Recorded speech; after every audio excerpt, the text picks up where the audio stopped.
Silicon ಸಿಟಿಯ ಕಸ ವಿಲೇವಾರಿ ಸಮಸ್ಯೆ ಸದ್ಯಕ್ಕಂತೂ ಮುಗಿಯುವ ಲಕ್ಷಣ ಕಂಡುಬರ್ತಾ ಇಲ್ಲ. ಮಾವಳ್ಳಿಪುರ ಆಯಿತು, ಈಗ ಬೆಂಗಳೂರು ಉತ್ತರ ವಲಯದ ಮಂಡೂರಿನ ಸರದಿ. ಮಂಡೂರು ಕಸ ವಿಲೇವಾರಿ ಘಟಕವನ್ನು ಬಿಬಿಎಂಪಿ ಪುನರಾರಂಭಿಸಿರುವುದು ಮಂಡೂರಿನ ಜನತೆಯ ಆಕ್ರೋಶಕ್ಕೆ ಕಾರಣವಾಗಿದೆ. ಮಂಡೂರು ಕಸ ವಿಲೇವಾರಿ ಘಟಕವನ್ನು ಈ ಕೂಡಲೇ ಮುಚ್ಚುವಂತೆ ಆಗ್ರಹಿಸಿ ಸುಮಾರು 200ಕ್ಕೂ ಹೆಚ್ಚು ಸ್ಥಳೀಯರು ಪ್ರತಿಭಟನೆ ನಡೆಸಿದ್ದಾರೆ.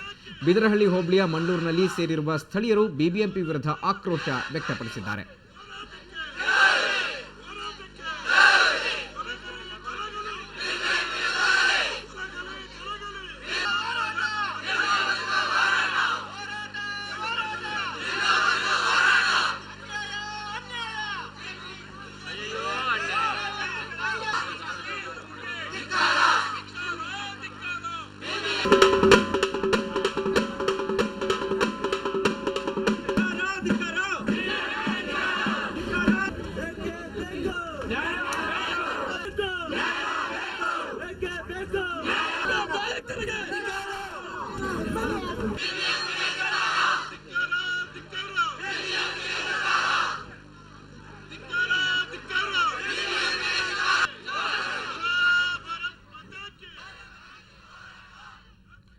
ಇನ್ನು ಈ ಪ್ರತಿಭಟನಾ ಸ್ಥಳಕ್ಕೆ ಸಚಿವ ಅರವಿಂದ ಲಿಂಬಾವಳಿ ಭೇಟಿ ನೀಡಿದ್ರು. ಸ್ಥಳೀಯರ ಮನವೊಲಿಸೋದಕ್ಕೆ ಪ್ರಯತ್ನಪಟ್ಟರು. ಮಂಡೂರಲ್ಲಿ ಕಸ ವಿಲೇವಾರಿ ಘಟಕ ಸ್ಥಾಪಿಸ್ತೀರಾ ಅಂತ ಕೇಳಿದ್ರೆ ಸ್ಪಷ್ಟವಾಗಿ ಉತ್ತರ ಕೊಡಲಿಲ್ಲ.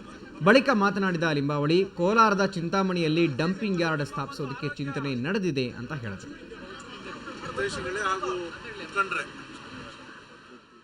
ಚಿಂತಾಮಣಿ ಹತ್ರ ಜಾಗ ನೋಡಿದ್ದೀರಿ, ಅದನ್ನು ತಕ್ಷಣ ಪ್ರೊಸೆಸ್ ಶುರು ಮಾಡಿ. ಚಿಂತಾಮಣಿ ಊರಿಗೆ ತೊಂದರೆ ಮಾಡಬೇಕಂತಲ್ಲ, ಊರಿಂದ ಆಚೆ ಅಲ್ಲಿಗೂ ತೊಂದರೆ ಆಗದೇ ಇರುವಂಥ ಜಾಗವನ್ನು ಈಗ ಹುಡುಕಿದ್ದಾರೆ. ಸೊ ಅದಕ್ಕೆ ಆ ಥರದ ಜಾಗಗಳು ಐಡೆಂಟಿಫೈ ಮಾಡಿ ಅಂಥಲ್ಲಿ ಊರಿಂದ ದೂರ ಇರುವಂಥ ಪ್ರದೇಶಗಳಿಗೆ ಸ್ವಲ್ಪ ಹೆಚ್ಚು ಖರ್ಚಾದರೂ ಪರವಾಗಿಲ್ಲ, BBMPಗೆ ಟ್ರಾನ್ಸ್ಪೋರ್ಟ್ ಮಾಡುವಂಥ ವಿಚಾರದಲ್ಲಿ ದೂರದಲ್ಲಿ ಇದನ್ನು ತೊಗೊಂಡೋಗಿ ಟ್ರೀಟ್ಮೆಂಟ್ ಮಾಡೋದು ಉಚಿತವಾದಂಥದ್ದು ಅನ್ನುವಂಥದ್ದು ನನ್ನ ಭಾವನೆ. ಅದನ್ನು ಈಗಾಗಲೇ ಮುಖ್ಯಮಂತ್ರಿಗೆ ತಿಳಿಸಿದ್ದೇನೆ. ಆ ರೀತಿಯ ಪ್ರಕ್ರಿಯೆ ಕೂಡ ಚಾಲನೆ ಆಗಿದೆ. ಈ ಬಗ್ಗೆ ಮಾತನಾಡೋದಕ್ಕೆ ಚಿಂತಾಮಣಿಯ ಶಾಸಕರಾದಂಥ ಸುಧಾಕರ್ ಸುವರ್ಣ ನ್ಯೂಸ್ ಒಂದೇ ದೂರವಾಣಿ ಸಂಪರ್ಕದಲ್ಲಿದ್ದಾರೆ. ಸುಧಾಕರ್ ಅವರೇ ನಮಸ್ಕಾರ. ನಮಸ್ಕಾರ. ಬೆಂಗಳೂರಿನ ಡಂಪಿಂಗ್ ಯಾರ್ಡ್ ಅಂದರೆ ಬೆಂಗಳೂರು ಹತ್ರ ಇರುವಂಥ ಹೊರವಲಯದಲ್ಲಿದ್ದಂಥ ಡಂಪಿಂಗ್ ಯಾರ್ಡನ್ನ ಈಗ ಚಿಂತಾಮಣಿಗೆ ಶಿಫ್ಟ್ ಮಾಡೋ ಉದ್ದೇಶ ಲಿಂಬಾವಳಿ ಅವರು ವ್ಯಕ್ತಪಡಿಸಿದ್ದಾರೆ. ಏನು ಹೇಳ್ತೀರಾ ನೀವು ಇದಕ್ಕೆ? ಖಂಡಿತ ಈ ವಿಚಾರದಿಂದ ನಮ್ಗೆಲ್ಲರಿಗೂ ಆಶ್ಚರ್ಯ ಆಗಿದೆ.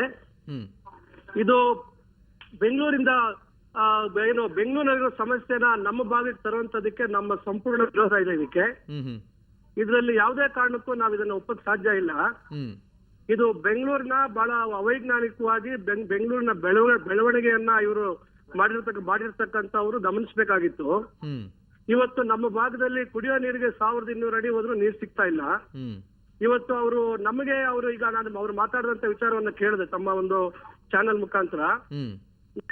ಜಿಲ್ಲಾಧಿಕಾರಿಗಳ ಹತ್ರ ಜೊತೆ ಚರ್ಚೆ ಮಾಡಿದ್ವಿ, ಇದುವರೆಗೂ ಅದ್ರ ಬಗ್ಗೆ ಜಿಲ್ಲಾಧಿಕಾರಿಗಳ ಗಮನಕ್ಕೂ ಬಂದಿಲ್ಲ. ಇವರು ಬೆಂಗಳೂರಲ್ಲಿ ಇರತಕ್ಕಂತ ಸಮಸ್ಯೆಯನ್ನ ಚಿಂತಾಮಣಿಗೆ ವರ್ಗಾವಣೆ ಮಾಡೋದಕ್ಕೆ ನಮ್ಮ ಸಂಪೂರ್ಣ ವಿರೋಧ ಇದೆ. ಇಲ್ಲಿ ಈ ಭಾಗದ ಭೂಮಿಯನ್ನ ಹಾಳು ಮಾಡದಂತದಕ್ಕೆ ನಮ್ಮ ವಿರೋಧ ಇದೆ. ಮತ್ತು ಅವರು ಬೆಂಗಳೂರಿನಲ್ಲಿ ಏನು ಒತ್ತುವರಿ ಆಗಿರ್ತಕ್ಕಂತ ಭೂಮಿ ಬಹಳಷ್ಟು ಕೋಟ್ಯಾಂತರ ರೂಪಾಯಿ ಬೆಳೆ ಬಾಳುವಂತ ಭೂಮಿನ ಹರಾಜು ಮುಖಾಂತರ ಮಾಡ್ತಾ ಇದ್ದಾರೆ. ಬಹುಶಃ ಇವತ್ತು ತಂತ್ರಜ್ಞಾನ ಎಷ್ಟು ಒಳ್ಳೆ ರೀತಿಯಲ್ಲಿ ಇದೆ, ಇವತ್ತು ವೈಜ್ಞಾನಿಕವಾಗಿ ಕಸವನ್ನ ಅಲ್ಲೇ ಅದನ್ನ ಸಂಸ್ಕರಣೆ ಮಾಡುವಂತ ಅವಕಾಶಗಳಿದ್ದಂತದನ್ನ ಅವರು ಯಾವುದೇ ರೀತಿ ಗಮನ ಹರಿಸಿದರೆ ಇವತ್ತು BBMP ಅವರು ಇದನ್ನ ನಮ್ಮ ಕ್ಷೇತ್ರದಲ್ಲಿ ಅದನ್ನ ಮಾಡುವಂತದಕ್ಕೆ ಅವರು ಹೇಳಿರ್ತಕ್ಕಂಥ ಮಾತು ಅದು ಎಲ್ಲಿ ಗುರುತಿಸಿದ್ದಾರೆ ನಮ್ಗಂತೂ ಅದ್ರ ಬಗ್ಗೆ ಮಾಹಿತಿ ಇಲ್ಲ.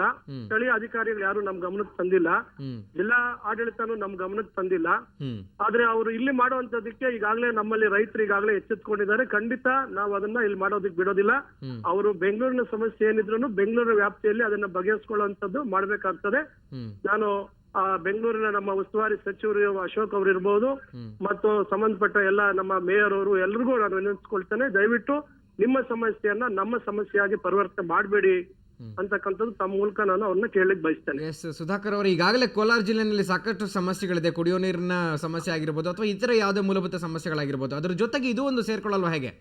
ಇಲ್ಲ, ಖಂಡಿತ ಇದು ನಮಗೆ ಈಗ ನೋಡಿ ಇಲ್ಲಿರ್ತಕ್ಕಂಥ ಮುಖ್ಯವಾಗಿ ಈಗ ಅವರು H-ಕ್ರಾಸ್ ಬಳಿ ಅಂದ್ರೆ H-ಕ್ರಾಸ್ ನಮ್ಮ ಗಡಿ ಬರ್ತದೆ ಚಿಂತಾಮಣಿ ತಾಲೂಕ್ಗೆ. H-ಕ್ರಾಸ್ ಪ್ರದೇಶ ಬೆಂಗಳೂರು ಜಿಲ್ಲೆ ಮತ್ತು ಕೋಲಾರ ಮತ್ತು ಚಿಕ್ಕಬಳ್ಳಾಪುರ ಜಿಲ್ಲೆಯ ಗಡಿ ಭಾಗ ಒಂದು ಒಂದು ಒಂದು ಒಂದು ಟ್ರಯಾಂಗಲ್ ಆಗ್ತದೆ, ಅಲ್ಲಿ ಆಗ್ತದೆ.